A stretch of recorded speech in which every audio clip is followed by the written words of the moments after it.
Hello, everyone, and welcome to the Alex Cuesta Daily Show.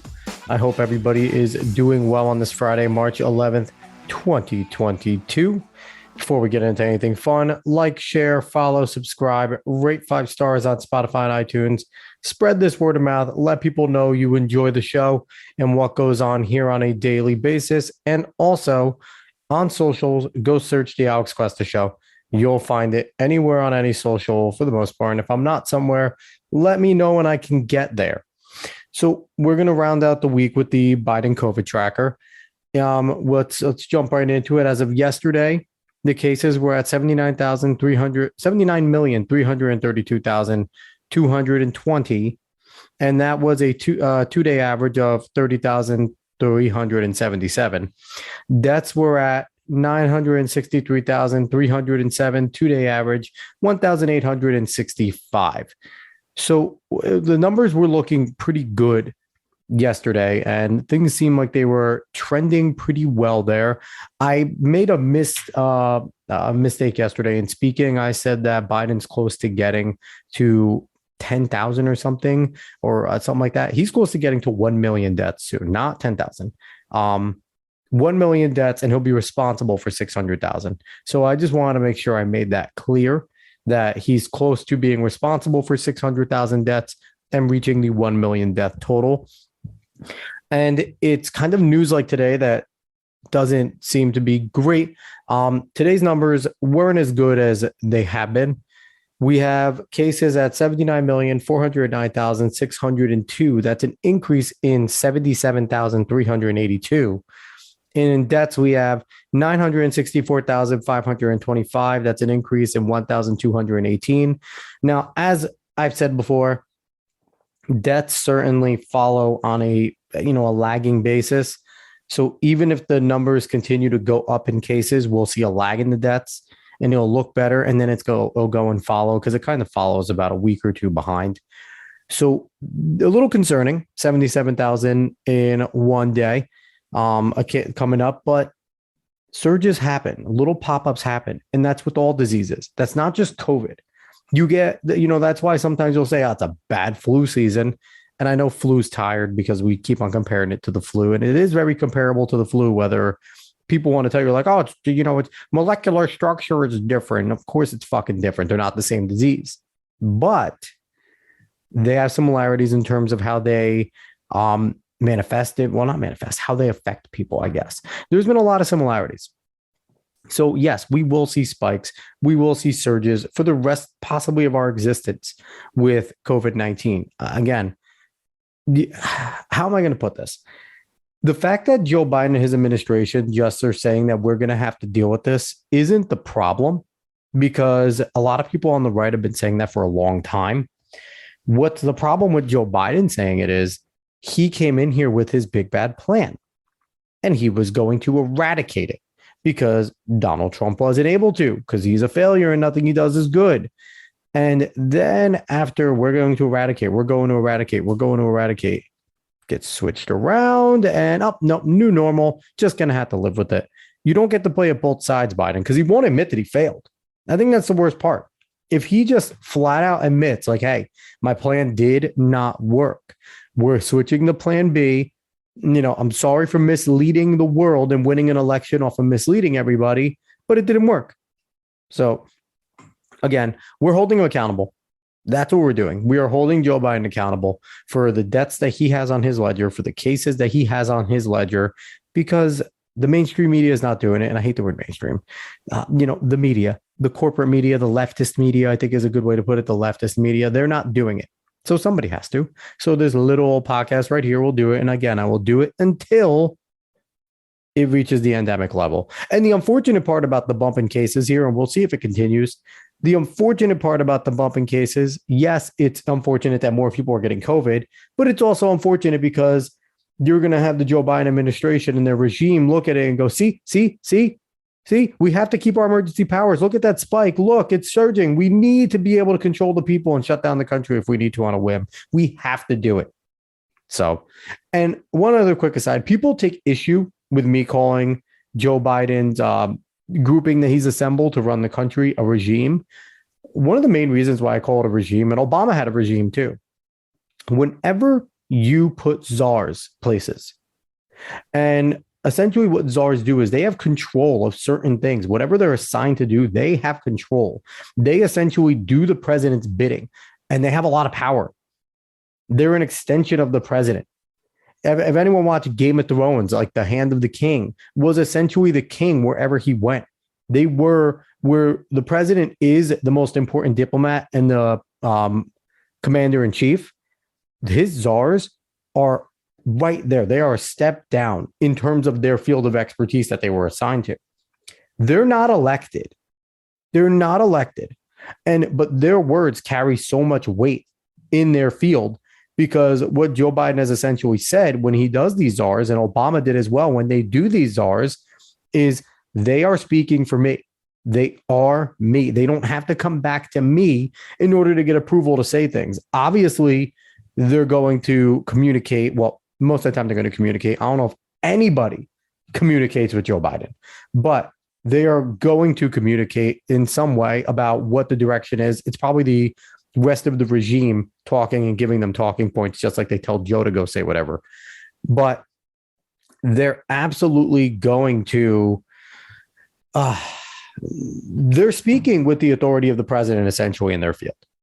So that is why I call it a regime, because you're putting, I get it, cabinet, secretary members, they're important, but they're acknowledged that they are employees underneath the president.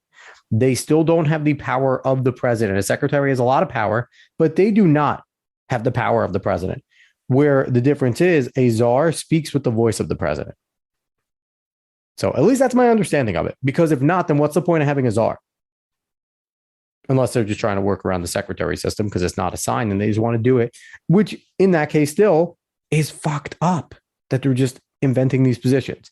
But from my understanding with the way everything goes down with these czars, they kind of have free reign to do whatever the fuck they want in their field. So that's my reasoning for calling it a regime. Get over it if you don't like it. In terms of the cases and deaths, cases did pop up. I'm hoping to see it go down again. I'm hoping it was just a mini surge. Maybe we'll get a few days of this and it starts to go back down. Deaths obviously will follow. We might see another few days of 3,000 deaths plus 2,000 deaths, something like that, which sucks. All these deaths are shitty. The fact that we're still losing 1,000 people a day at minimum sucks. But it is going away, people. It is an endemic. Even with this spike, it is at an endemic. They just refuse to not call it an endemic.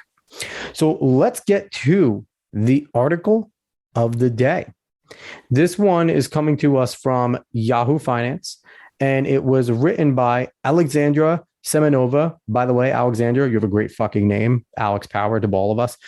It was written yesterday on the 10th, and the title is, "Here are the companies still doing business in Russia undeterred." Now, just from the headline, undeterred, they're already painting this out to seem like the fact that the companies are still doing business in Russia, that they are a boogeyman, that they're bad people for doing that right away. Because what we've seen right now, I don't know what you would call it, Russia phobia.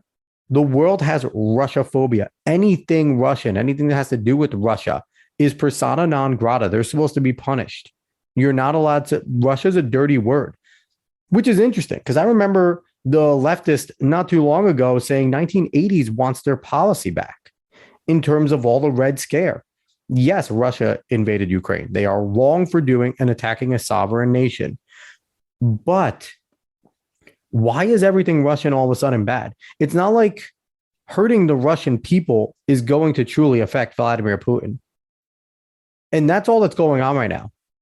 Everybody is taking out their fear of Vladimir Putin and, trying to get on the cool train of saying, yeah, fuck Russia. But instead they say fuck Putin, which in turn means fuck Russia. And the Russian people who have nothing to do with Vladimir Putin are getting the brunt of this.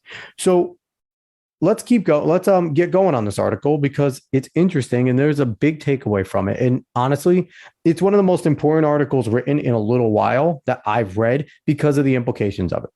So let's go.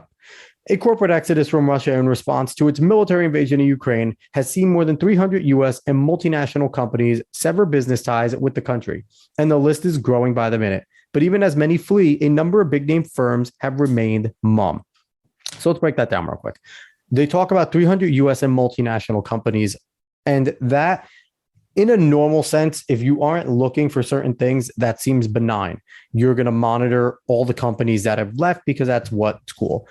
But when you're reading things from the perspective of, and maybe it's wrong to read it this way, maybe I'm trying to read into shit too much, but when you see the underhanded tactics that the left does and leftists do, and when I say left, I don't mean Democrats, people. I don't mean Democrats. I mean leftist. I mean collectivist, Marxist, all the above, your communist, your hardcore socialist, your social democrats. They are the left. They are the leftist. There's a difference between an American Democrat and a leftist. So just want to get that out there.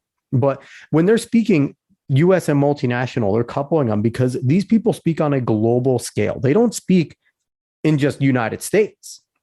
They speak in a global scale. The United States can never stand alone in their eyes. They always have to be doing things on the globe. So the global scale. So let's keep going here. So we're reading into that. Among them are US consumer favorites, including Subway and Mandela's. Hotel giant Marriott can also be found on the docket of corporations that have not suspended or reduced their exposure to Russia's market. So right away, they're calling out some big names, and they're unapologetic about calling them out. And they're calling them out for not pulling out of Russia, or at least limiting what they're doing in Russia. Because again, like I said, Red Scare is back. If you are doing anything in Russia, you're an asshole. Anything at all. If you're giving the Russian people jobs, you're an asshole. Because apparently giving the Russian people jobs and letting the Russian people make money and try and go about their day as normal as possible while their tyrannical fucking leader, Putin, who they have no choice but to continue to elect because all the elections are shams there, is doing something that they probably don't agree with, but we're going to hurt them and we're going to pressure everybody to get out. Keep going. Since President Vladimir Putin's war on Ukraine began on February 24th, which has so far led to 2 million refugees and more than 1,000 civilian casualties recorded by the United Nations, around 330 companies have withdrawn from Russia in protest of the Kremlin as of March 10th, according to a list compiled by Yale professor Jeffrey Sonnenfeld and his research team. Still, 39 continue to operate in the country despite mounting pressure to take action. So here's the fucking crazy part. Usually, in the normal geopolitical scale of things, dating back to probably less than a decade ago, when governments got in conflict, corporations didn't get involved. Corporations weren't normally political. They weren't getting involved. But now, as you see, it's expected for corporations to take a stand. It's expected for them to take a stand, to take action. Because, oh no, you can't be taking that dirty Russian money. Don't do it. Don't take the ruble because that's bad. That's really bad. The only ones that are understandable in terms of pulling out in certain things are the ones that are affected by sanctions. And if they want to kind of reduce their numbers because they're not going to be able to make money there, like the oil things going on. If you're an oil company, an American oil subsidiary that works and does business in Russia, but you're going to be unable to make any profit, makes sense to pull yourself out of there because there's nothing doing anyway. But these companies that are just doing it willy-nilly are taking a political stand when companies normally did not do that up until recent history. And I'll tell you the reason flat out. I'm not going to kind of hide the headline here. It's because of ESG scores. We hear ESG all the time now. If you're reading about anything in finance or hiring, hire ESG, search for ESG. What is ESG? We've talked about it before. Environmental, social, governance. And as of now, a lot of places are trying to hide it and say, no. It's only in the financial sector. It's in the, it's hedge funds. They do ESG. And what does that mean? What is their stance on the environmental policies? How are they trying to better the environment in terms of the leftism, in terms of leftists, not in terms of everybody, but what leftists believe helps the environment? So your Green Party and shit like that. The people that believe that cow farts are bad, that group of people. Social. So how are you on your social policies? How are you supporting Black Lives Matter? Are you an anti-fascist? Do you really like Russia still? And do you want that dirty Russian money? And governance. Are you switching from shareholder to stakeholder capitalism? Are you not trying to please the group of people that invested in your company, gave you an upteen amount of capital because of their investments, and allowed you to grow and do the business that you do? Or are you going to be beholden to the stakeholder, the person that works for you, the person that purchases things for you, the person that has no fucking clue how your business actually works? They work for you, they produce your product, but they actually don't know your business side. And you're going to please them, and you're going to have to do things for them. That is what ESG stands for. And that is what is going on here. These ESG forces companies to take political stands, to take stands on everything. They're not allowed to just be companies anymore, because companies shouldn't be these greedy big companies that people like. It's too capitalist to them. They shouldn't be very capitalist. No. They got to realize that when you get that big, you're on a global scale. So you need to think of yourself on a collective, and you need to work with governments. We're going to continue on that. Let's keep going here. Dunkin' Donuts operates 20 locations in Russia, according to a company spokesperson. Subway has 446 franchise locations in the country. American multinational food and beverage maker Mondelez, the parent of brands like Oreo, Ritz, and Chips Ahoy, has an even bigger footprint in the country that it has yet to give up. Mondelez generates about 3.5% of its revenue from Russia, or of 3.5% of its revenue from Russia, or about $1 billion. So look at what they're telling these companies to do. We don't give a shit about your money. We don't care how much you're going to lose. We don't care if your employees are going to suffer. And that's the most fucked up part too. If these companies pull out, and the companies that did already pull out, when they're losing a ton of money because Russia is a gigantic country and a gigantic market, they will be fucking grilled if they fire and lay off a ton of people because they won't be able to afford to pay them. The same people that say all these companies need to pay people more are now asking them to take gigantic revenue hits. Think of the hypocrisy of these fucking people. And again, forcing companies who employ Russians, who give Russians money, Russians that, again, don't agree with the war more than likely, what never had a true chance to actually vote for Vladimir Putin. It's a sham election. We're punishing them. We're not punishing Putin. We are punishing the Russian people. And I get it. The purpose of sanctions is to put a squeeze on certain things and to make the country's life harder so that there's more pressure on the politicians to end what they're doing. It hurts the government because the people stop supporting what they're doing because they're not taking money. Their way of life is really deterred. I get it. But that doesn't mean that private companies need to join in. And this is what they talk about. World Economic Forum, Klaus Schwab, Build Back Better.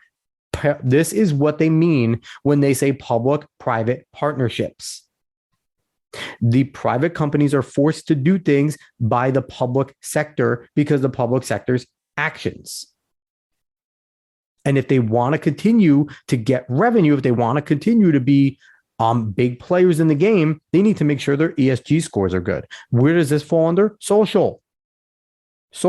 This is the Black Lives Matter movement of the globe right now. BLM, every company got behind it because they had no choice but to. You couldn't take a stand against BLM. You got destroyed. Now, if you decide to continue to do work in Russia socially, that's suicide. Your ESG score will be hit. And how will you continue to be a company? Because let me tell you the thing, all of these finance companies are on board with ESG. So what does that mean? The companies that are controlling your capital, your cash flow, your loans, your business believe in ESG.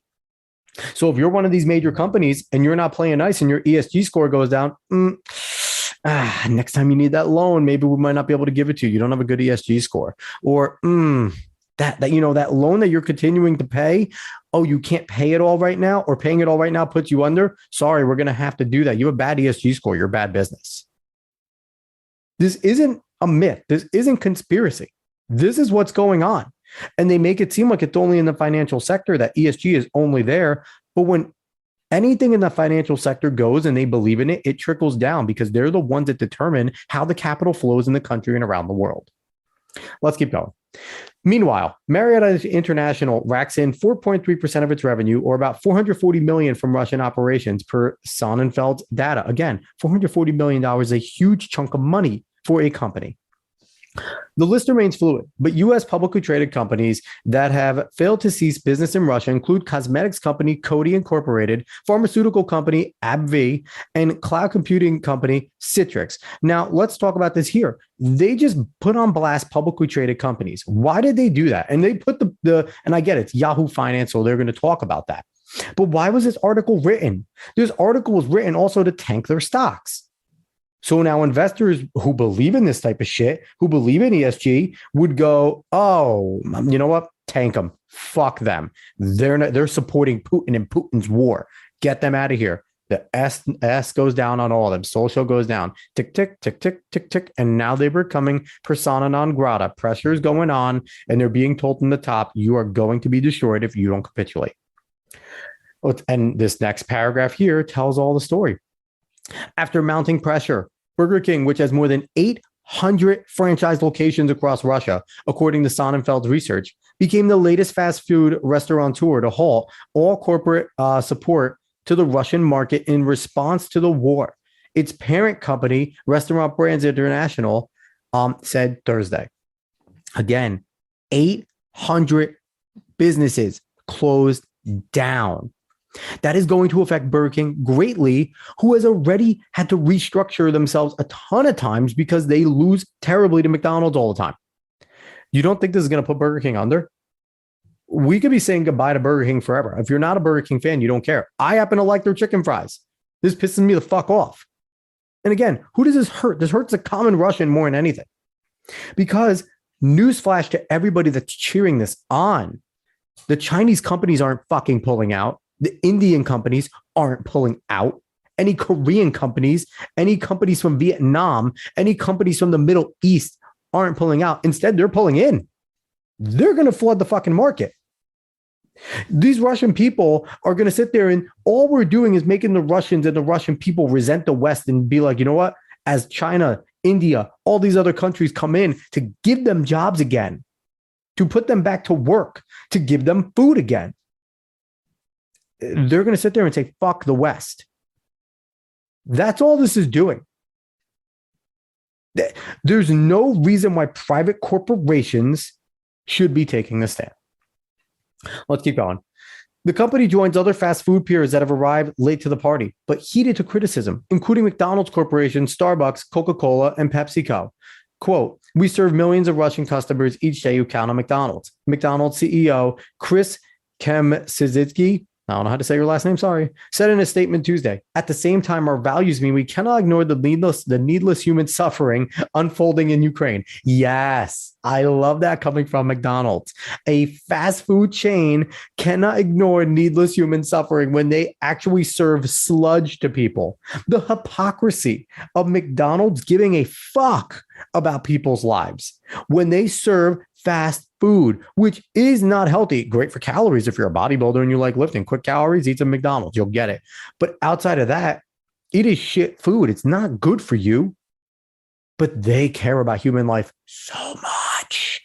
They care about that human life that they need to pull out. And again, no one, the Russian government is not getting hurt by this. Don't believe that bullshit. This is not hurting Vladimir Putin in his war effort. It's only pushing Russia closer into our enemy's arms and creating alliances there.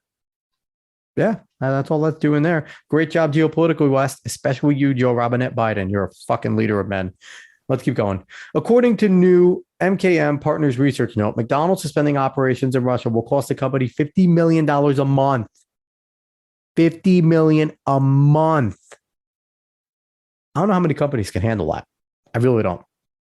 We'll see what happens to their employees. We'll see what happens in the United States and their employees. They already cut down because they started to automate everything because they have to pay people $15 an hour. You see less people in the stores now, they're all in the back. You have one kid that comes out, walks up front and maybe takes an order. Everything else is from the kiosk. They have kiosks there now. People don't do much there. There's less people working at McDonald's. And now this is going to reduce it even more because they're losing a ton of fucking money. Let's keep going. Sonnenfeld's list can be found here and is updated every hour to reflect new announcements from companies in real time. When this list was first published on February 28th, only several dozen companies had announced their departure, he said on the website. And then the list is here of the companies that haven't left yet and exactly what they publicly get.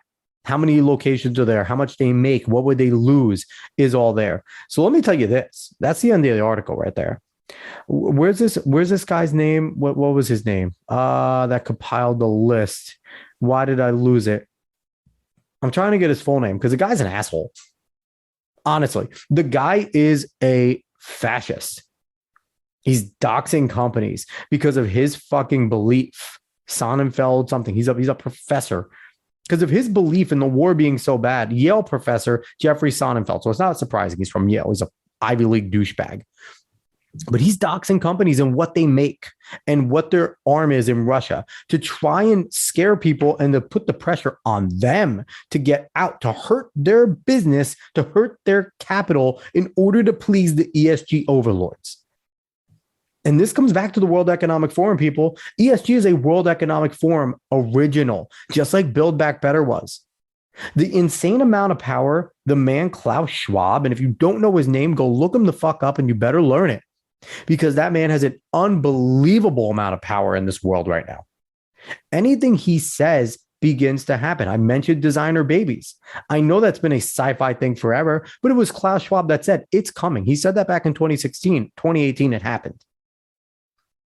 He said a lot of things. Weather control, he talks about how to would you control the weather. And we call people like Alex Jones and the likes crazy for talking about chemtrails. When this guy says it, it's great science. It's embracing the future. It's a fourth industrial revolution, of course. And he has talked about in, I don't know, I forget the name, not strategies, but it's the fourth industrial revolution. The book was written in 2016. And then he wrote another book that's a piggyback to that on how to get to the fourth industrial revolution in his eyes. And part of it, he already said they are testing how to create artificial clouds to create rain. They're trying to do that to just puff them out and create rain so that countries that don't get rain, these deserts can get rain and get deforestation. But he also admits he has no idea what the fuck this is going to do to the rest of the world. So someone who's so scared of climate change, who is so scared of the weather, wants to control the weather and fuck with the climate even worse. That's what they want. So the things that he says are all occurring. And why? Because at Davos, at the World Economic Forum, the leaders of the world meet there. The most important people in the West meet there, and even some of our enemies. A lot of our enemies meet there. It's a huge, huge group of who's who. And then they start to implement it. And we're seeing it. This is the public-private partnership in action right here. The public is taking a stand, so the private needs to join suit. If you don't join suit, we will dox you and we will put obscene amounts of public pressure on you, as much as finance companies putting out publicly traded names and exactly what your handle is so people can go and down your stock. They are attacking in every which way. It's all ESG. This is all one world government bullshit. And it's here. And fun fact, Vladimir Putin was a member of the World Economic Forum for a long time. And so is Volodymyr Zelensky. So as fucked up as it is, question everything you know about the goddamn war. Question it all. Question everything you hear about the war. And know one thing is true. Putin invaded Ukraine. Putin is wrong for invading sovereign land. But the West is at fault as well. NATO is at fault. All the agreements broken with Putin over the years since the formation of NATO to not expand has really fucked things up in terms of trust from Putin and Russia over to NATO countries and NATO itself. And also his fear of NATO. As NATO says, we are not an offensive. We are a defensive group. It's pretty offensive to me if you keep on getting closer and closer and get on the border. There's three NATO countries sitting on the Russian border right now. And NATO is supposed to be a Russian deterrent. How can they not see that as an aggressive act at all. Again, not excusing what Putin is doing in Ukraine and what the Russian military is doing in Ukraine. There are war crimes being committed. There are civilians, hospitals, maternity wards being bombed. It is awful. And Putin deserves to be tried for war crimes and executed. And a lot of the people that do this deserve public executions. They are evil. What they're doing to Ukrainian people is evil, but it is not unprovoked. And Ukraine is just in the middle of a geopolitical dick measuring contest. And then you have this type of global bullshit right now that's going on with companies that are trying to form and put pressure to create public-private partnerships. Keep your eyes open for this shit, everybody. ESG is affecting all the companies. It will come to us. We will all have ESG scores. As we get digital passports, as we get CBDCs, the digital currencies, as we get vaccine passports, you think having a credit score isn't going to be attached to how you spend your money or if you could spend your money? You think a credit score isn't going, a social credit score too, not just your credit. We already have an artificial fucking score to say how good, how trustworthy we are in terms of spending money, because the actual credit system is ridiculous. We shouldn't have that. That's already fucking illegal. We shouldn't do that. But then we're going to have a social credit system. China already has it. We're getting it. And this one is going to be globally mandated. And it's going to be uniform. People, this sounds like crazy conspiracy. And I hope it is. But I'm telling you it isn't. All you have to do is read.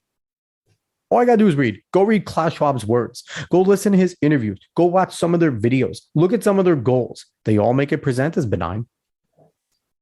But when, you might not like Glenn Beck, but one thing he says is very true. When somebody says something, take them at their word. When they tell you you're going to own nothing and like it, take them at their word. When they put out articles that essentially everything is rented, you don't own anything, and you're supposed to be happy, take them at their word. That is a direct threat to the United States. Is a direct threat to you, to me, and to our way of life. Private property and private property rights, individualism and protecting those rights is what separates us in America from everybody else. That is the biggest thing. That is what creates our way of life. Private property. Peons being able to own private property. And I know you're going to have some assholes going, you don't even own your land. The bank owns your land. You have the ability to pay that off and own your parcel of land. Before America did this, there was no other place in the world that allowed people to even have that opportunity. Realize that before you open up your mouth. All right, then. Everybody, thank you so much for listening. I really appreciate you all as well. As always, please like, share, follow, subscribe, rate 5 stars on Spotify and iTunes, and spread this word of mouth. Tell them that you like this crazy fuck ranting and raving about conspiracy theories. Whether you listen to me to enjoy me, you hate me, you just laugh at me, do it, please. And tell everyone to do it as well. Always on socials, go find the Alex Cuesta Show. Just go search it. You'll find it wherever it is. So, all right, everybody. Thanks so much for listening. I will catch everybody on Monday after the weekend. Look out for the Alex Cuesta Show with my brother, David Cuesta, and a special guest on coming out this Sunday. Thank you so much, everybody. Have a good one.